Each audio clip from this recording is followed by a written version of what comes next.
अच्छा है। अगर आपने अभी तक हमारा चैनल सब्सक्राइब नहीं किया है तो पहले सब्सक्राइब करिए और हमारी वीडियोस का सबसे पहले नोटिफिकेशन पाने के लिए बेल आइकन दबाना ना भूलें। बहुत समय पहले की बात है। एक बहुत ही हरा भरा और घना जंगल था।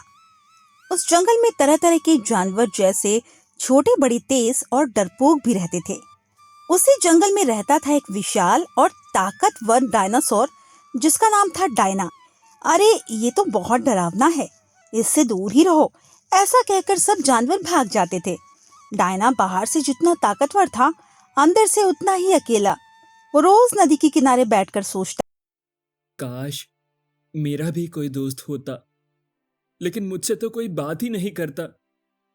मैं तो किसी का नुकसान भी नहीं करता हूं, फिर भी सब मुझसे क्यों डरते हैं। और तो और मैं तो किसी का बुरा भी नहीं सोचता हूं। तभी एक गिलहरी रास्ता भटक गई और वो चलते चलते सीधे डायना के पैरों से टकरा गई।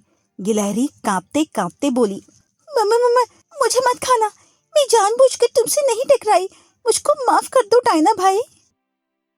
अरे मैं तुम्हें क्यों खाऊंगा? सब कहते हैं आप बहुत खतरनाक हो। मैं खतरनाक नहीं, अकेला हूं।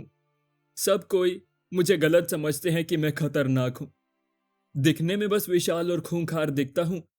बस मैं तो सबसे दोस्ती करना चाहता हूं, मिलजुल कर रहना चाहता हूं। अगर आपको बुरा न लगे तो मैं क्या आपकी दोस्त बन सकती हूँ?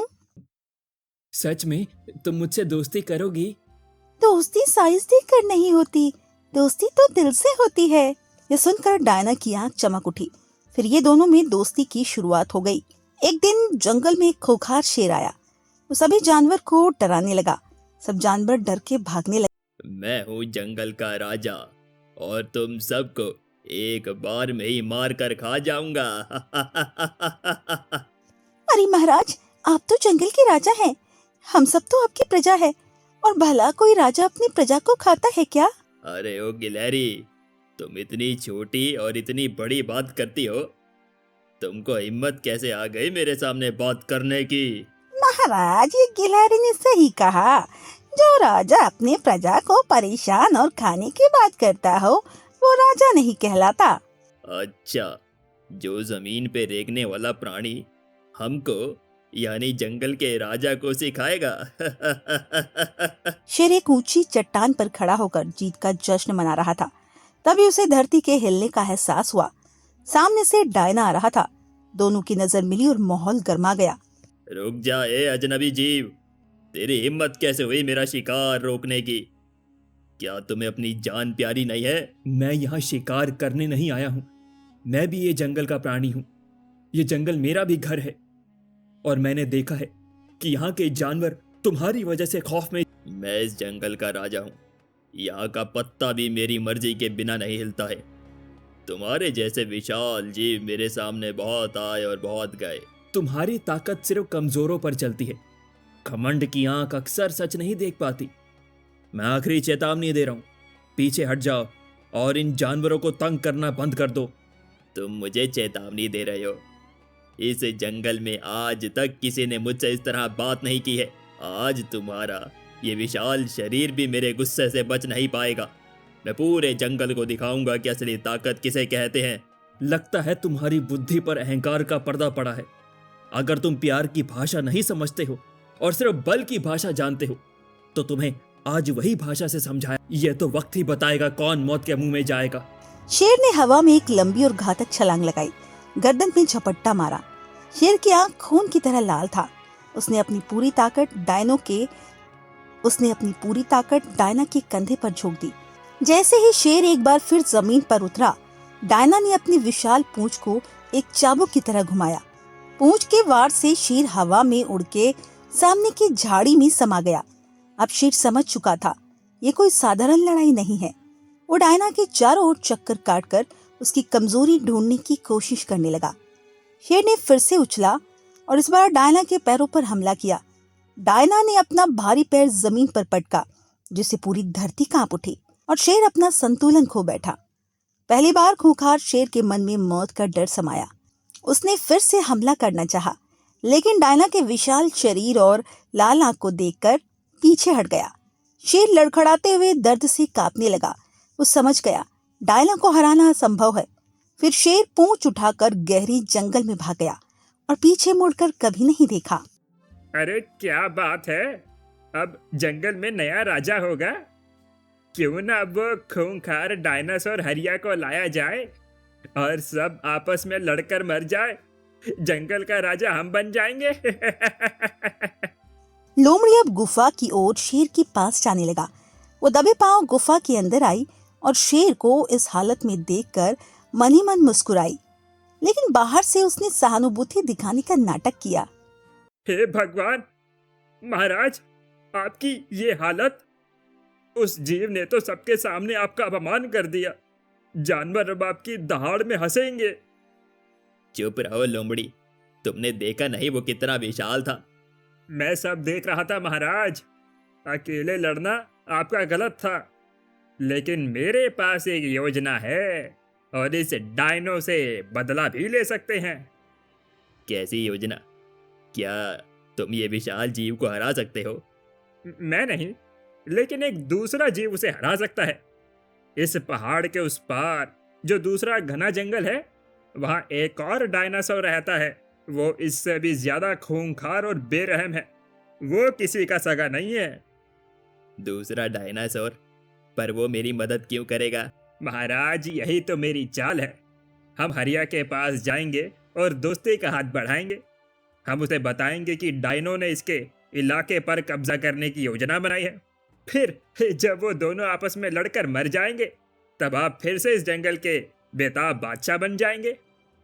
अरे वाह, शानदार! क्या योजना लेकर आए हो। अगर वो खूंखार हरिया हमारे साथ मिल जाए तो इस डायनो को यहाँ से भागना ही पड़ेगा और फिर से मेरा राज होगा। लेकिन महाराज, इसके बदले हमको क्या मिलेगा? अरे लोमड़ी, एक बार काम तो होने दे, उसके बाद तुम जो चाहो वो मिलेगा। तो चलिए महाराज, पहाड़ के उस पार के सफर की तैयारी करते हैं। फिर लोमड़ी और शेर जंगल के अंधेरे रास्तों से होते हुए पहाड़ की और अपना सफर शुरू किया। शेर भले ही डरकर भागा था, लेकिन लोमड़ी की बातों ने उसके मन को बदलने की आग फिर से सुलगा दी। लोमड़ी ने एक ऊंचे टीले पर चढ़कर नीचे देखा। एक विशाल गहरे हरे रंग का हरिया डायनासोर पेड़ की डाली को अपने दांत से तोड़ रहा था। लोमड़ी और शेर धीरे धीरे हरिया डायनासोर के पास पहुंचे। हरिया ने तुरंत उनकी आहट पहचान ली और भयानक दहाड़ के साथ उनकी ओर देखा। उनकी कौन है? तुम्हारी हिम्मत कैसे हुई मेरे इलाके में घुसने की? क्या तुम्हें मौत से डर नहीं लगता? हम आपके पास एक बहुत ही जरूरी खबर लेकर आए हैं, जो आपके भविष्य से जुड़ी है। जल्दी बोलो, वरना तुम्हारी खाल खींच लूंगा। महाराज, पहाड़ के उस पार एक और डायनासोर है। वह बहुत ही धोखेबाज है। उसने हमारे जंगल के राजा को धोखा देकर उनका राज छीन लिया और अब हमें खबर मिली है कि वो आपके इलाके पर भी कब्जा करने की योजना बना रहा है। हरिया ने ये सुनकर अपनी गर्दन उठाई और उसकी आंखें लोमड़ी और शेर पर टिकी थी। शेर लोमड़ी के पीछे थोड़ा सहमा हुआ खड़ा। मेरे इलाके में कोई दूसरा डायनासोर कब्जा करेगा? ये कभी नहीं हो सकता। और इस जंगल में कोई भी आपको चुनौती देने की हिम्मत नहीं करेगा। तो तुम चाहते हो कि मैं दूसरे डायनो पर हमला करूं? ठीक है, कोई मेरे इलाके में घुसने की सोचे भी, ये मुझे बर्दाश्त नहीं। मैं तुम्हारी मदद कर। लोमड़ी ने शेर की तरफ देखा और मुस्कुराया। उसकी योजना काम कर गई। अब तीनों जीव एक साथ मिलकर एक नया खतरा की ओर बढ़ने। जिस जंगल में सिर्फ एक ही राजा रहेगा और वो हूँ मैं। राजा ताकत से नहीं, सच्चाई से मिलता है। इतना कहते ही दोनों डायनासोर में भयानक लड़ाई शुरू हुई। जंगल हिलने लगा, जमीन कांपने लगा। हरिया अपनी ताकत और गुस्से से हमला कर रहा था, लेकिन डायना अपनी हिम्मत और बुद्धि। लड़ते लड़ते हरिया थक गया। उसका गुस्सा ही उसकी कमजोरी बन गया। संतुलन बिगड़ने के कारण हरिया धड़ाम से जमीन पर गिरा। वो बार बार उठने की कोशिश कर रहा था, लेकिन थकान और चोट की वजह से उसका शरीर साथ नहीं। हरिया, तुम्हारी ताकत बेमिसाल थी, लेकिन तुम्हारी बुद्धि और अहंकार के नीचे तुम दब गए। राजा वही होता है जो अपनी शक्ति का उपयोग रक्षा करने के लिए करे। हरिया, जो अभी कुछ देर पहले दहाड़ रहा था, अब अपनी जान बचाने के लिए लड़खड़ाते हुए उठा और दुम दबाकर घने जंगल की ओर भागने लगा। उसे डर था कहीं डायना उस पर दोबारा हमला न कर दे। और वही झाड़ियों के पीछे छिपी लोमड़ी जो हरिया को उसका रही थी। जब पासा पलटते देखा तो वो सन्न रह गई। उसने सोचा अगर मैं यहाँ रुकी तो मेरी खैर। वो बिना आवाज किए धीरे से वहां निकल गई और शेर तो तूफान से भी ज्यादा गति से भाग गया। फिर डायना को जंगल का नया राजा बना दिया गया और सब बहुत खुश थे क्योंकि सच्चाई की जीत हुई थी।